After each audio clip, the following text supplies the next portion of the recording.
is the brightest and most innovative. The best campaign strategist in the game.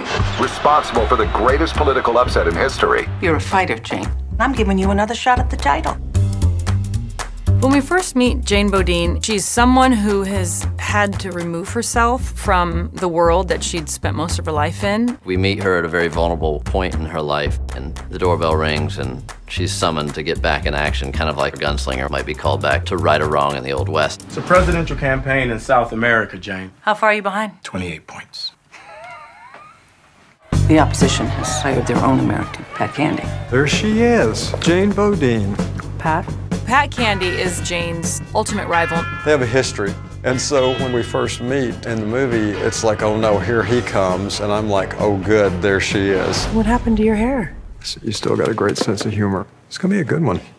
He was the one predominantly responsible for the demise in her career. He's a playful villain sitting there kind of poking at her. She finds herself very motivated, driven, and competitive with Pat Candy, which is kind of what starts to light the fires in her. Jane, how many times have you gone against Candy? 3 or 4 times. How many times has he beat you? 3 or 4 times. I love these adversarial relationships that also have just a hint of affection. I'm gonna strip the bark off you, Bodine. I'll see you out there. It makes the rivalry greater and also makes your desire for her to win greater. Vámonos. Gracias. El amor. ¿Qué pasó? Stop the train.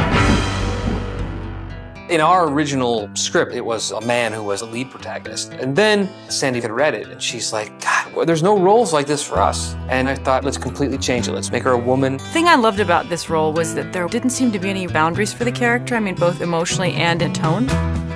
I've worked with a lot of actors and actresses over the years, and working with Sandy has been a real joy. The duality she's bringing to this character is very fun because she's still funny, goofy acting Sandy, but at the same time, there's a certain humbleness that she brings to Jane that's very heartbreaking and beautiful. I think people are going to be surprised by Sandy's performance for sure. I think they're going to see her in a way that they've never seen her before. It is a role like no other.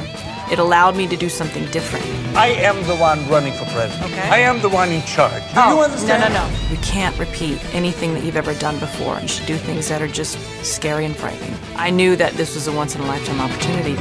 I'm not going to stand by and watch as this nation falls apart. This is no longer an election. This is a crisis.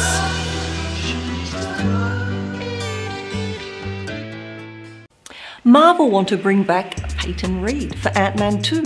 For all the details, click on more news. Or for more videos, click on the playlist.